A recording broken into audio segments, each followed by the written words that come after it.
What up, bros? I'm Frank. I have a bulk review today. This is a bunch of Dart Zone blasters. I previously reviewed the Enforcer and the Magnum. Now I'm reviewing a few more just all at once because I don't think each of them warrant their own video. Let me know what you think about the bulk review system in the comment section below. So today we have the Legendfire, which is a pretty cool cylinder swap system that doesn't have an active trigger, kind of a bummer. The Havoc, a clip blaster, comes with 2 clips, which I think is pretty cool. It's a spring-powered blaster. The Blitzfire, which is a 6-round spring-powered blaster, very similar to like a strong arm.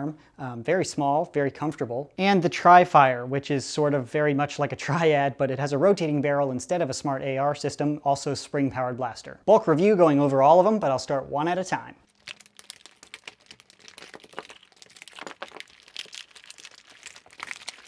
Included is the blaster itself, an extra cylinder, a few darts, and the instructions. Included are the blasters, 2 target sights, as well as some darts. Included is the blaster itself with 1 clip installed, a secondary clip, the instructions, and some darts. Included are just the blasters and some darts. Starting out with the Legendfire, which is this blaster here. In essence, is a spring-powered blaster with a 9-dart cylinder, and it comes with 2 cylinders, and it has a quick change system, which I think is pretty cool. It's a spring-powered blaster. To prime, you pull back on this guy.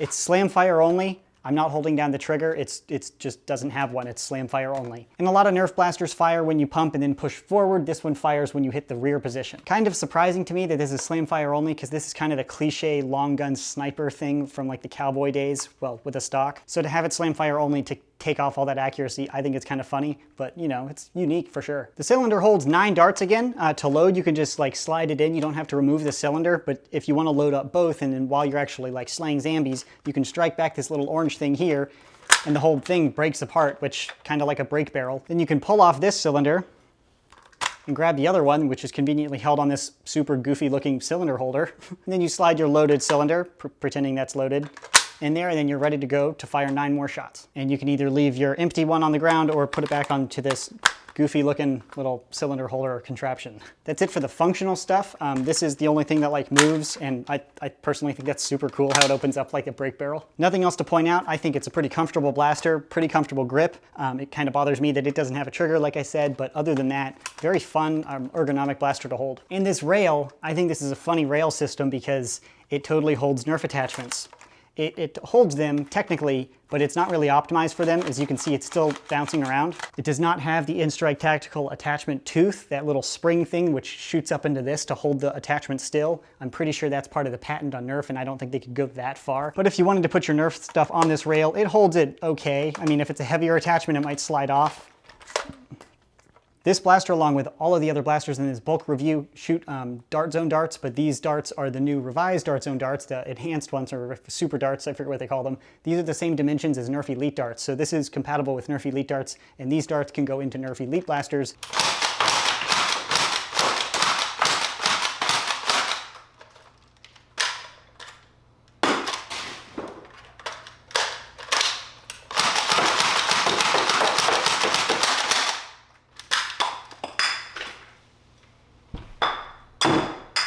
Melee kill.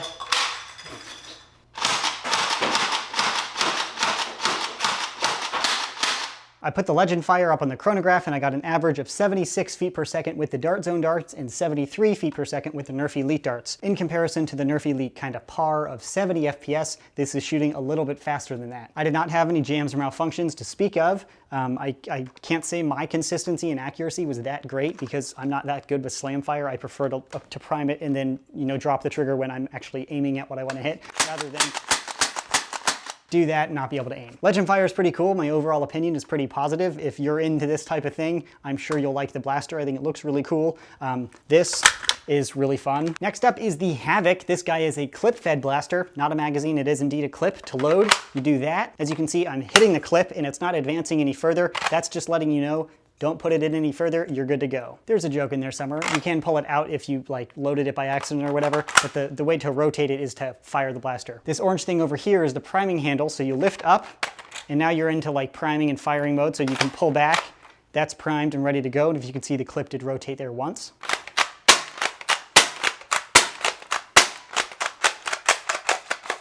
And if you can see at the end there, if you don't want to fire anymore, but you want to cycle your clip, you can just do that and it cycles it all the way up. Each clip holds 8 darts, not like super high capacity, but for this size and all of that, I'm not sure how long you would want it.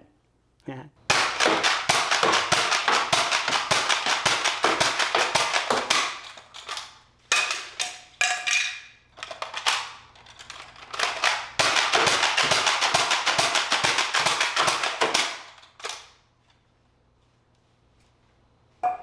Melee kill again. Woohoo!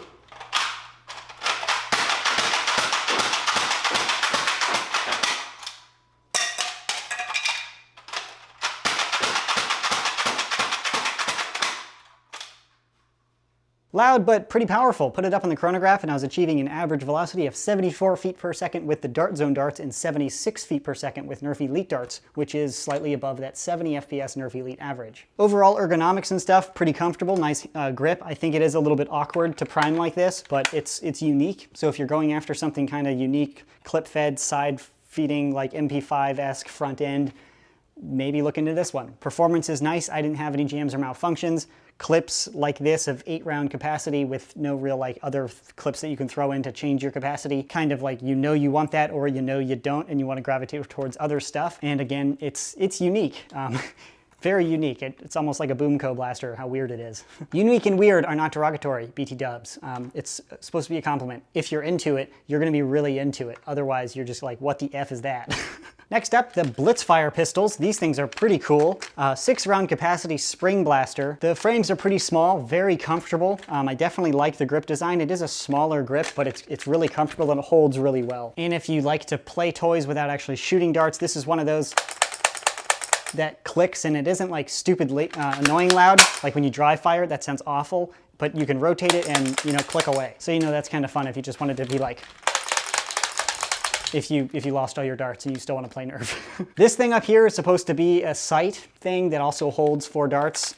It's removable. I think it looks silly and I don't want it at all, but I have to show it in the review. I think it's silly. I mean, it's kind of like almost like, oh, Transformers, robots in disguise, except, Transformers wouldn't have broken off because their shield and armor is freaking awesome.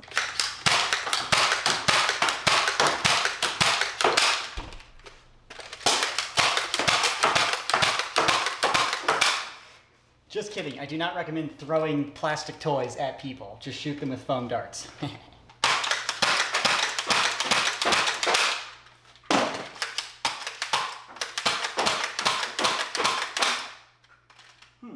Getting off topic again, but I put the Blitzfires up on the chronograph and I got an average velocity of 74 feet per second with the Dart Zone darts and 76 feet per second with Nerf Elite darts, which again is slightly above that 70 FPS Nerf Elite average right now. Overall opinion on the Blitzfires, overall very, very high opinion of a retail price with $15 US compared to the Strong Arms. I think it's around about $10 US and you get 2 of them for $15. It feels very nice. It feels lightweight, small. It doesn't seem like there's anything there that doesn't have to be there. So if you wanted to run a sidearm, this is a great one. It's light, compact, small, and it still carries 6 darts. A lot of these Dart Zone blasters have very high capacity because the walls of their cylinders are super small, so they're just cramming a bunch of darts in there. So 6 darts for a really low profile, this would be a great sidearm just in case your primary goes down or whatever. Or if you just want to be like Lara Croft Tomb Raider, pull it out and just go. Oh, and then have one of those reloading devices where you're like, okay, that wouldn't work with a cylinder blaster, would it? We need box magazines, whatever. But very positive opinion on the Blitzfire pistols. If you're a pistol guy or you want to back up, highly recommend checking these out. And to the last blaster in this bulk review, the Tri-Fire and double try, because you get 3 in the pack, which is like try, and then it fires 3. So try fires. Okay, I'll stop. And before you're like, oh, I don't want to buy 3 blasters all at once, they're $10 US for 3 of them, a 3-pack for 10 bucks. So, I mean, talk about the perfect loaner, man. You can give it away, and if they break it, you're like, who cares? It's $3.33. I don't need it back. You can have it. Although, if you give somebody a loaner of like this small, 3 shots, you're kind of a aren't you? I am totally gonna buy more of these to give them out as loaners. That's so what I would do. So this is a 3-shot blaster similar to the Tri-Strike, but this doesn't have a smart AR system. The barrel actually rotates. The trigger system is a little weird, like it's this key ring thing right here. It feels goofy, but so does the Tri-Strike. Anything of this size, it's gonna feel weird. Loading the blaster is simple, pulling the trigger is easy, but this thing, this is not my favorite type of like grip for the priming handle. I find it kind of cumbersome to get my finger in there to prime. I think if this were like a larger ring or like an open-ended hook, it would be ideal. This is a little slower to fire than it needs to be because of this design. Like even the Tri-Strike, you have that giant handle, the Jolt, all of these blasters have more ergonomic, more functional-based priming handles, but this is a little bit smoother, so it's kind of a pro-con. I'm not just trying to be super negative. This is not the type of blaster that would be a primary unless you want to give it away as a loaner, which that would be hilarious. Okay, so it'd be a loaner for some like novice who's never nerfed, but they're not watching this review video anyway, so whatever. For you hardcore dudes that watch Nerf reviews, especially this far into the review, thanks for sticking around. Definitely not a primary, but a great little backup thing if you want to tuck it in an extra cargo pocket or something like that.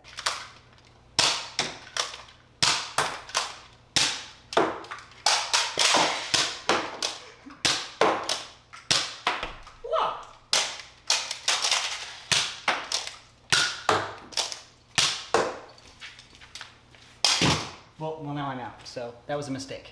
You should throw all of them, but keep one. So, yeah, whoops.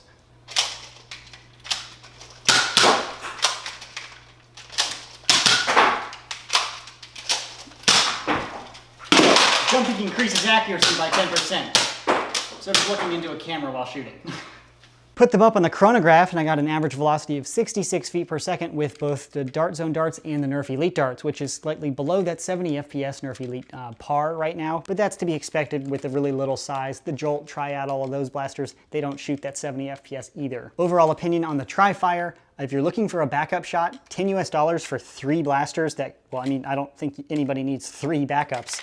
I don't know what you're doing with all your backups if you're just going through them. Or it's like Boondock Saints, when you're out, you just throw that one away and then keep going through all your blasters. Who needs magazines when you just get to a different blaster? But pretty positive opinion. I personally don't play with a play style that would really allow for a backup like this. I'd rather have like an extra sidearm and a backpacker. You know, whatever, it's just a different play style. Other than that, with the price, the performance, I would definitely recommend checking out the Tri-Fire if this is something that you would be interested in. Boom, last blaster in the bulk review. Man, longer video to go over all those blasters, but Dart Zone sent over a bunch of blasters and I didn't want to make videos on each of them. So the bulk review allows me to briefly go over each of the blaster without going over every single little detail on stuff like this. Is it really necessary? No, not really. But now you have a good idea of the whole line. I definitely recommend checking out the Dart Zone blasters if you're interested in anything that they have to offer. I haven't had any issues with any of them, and reverse compatibility with their darts and Nerf Elite darts, fantastic bonus. So even if you don't like them, grab those darts and put them into your Nerf blasters, since I found they're shooting a little bit more accurately. Cool offerings out of Dart Zone. They're still a little weird and quirky, kind of like the Boomco blasters. I don't think any of them are based on pure function, but weird and quirky definitely has its place. So definitely positive opinion on all the blasters here. I'll put buy links in the description box below to where I purchased them. Keep in mind, some of them are Walmart exclusives, some of them are Target exclusives,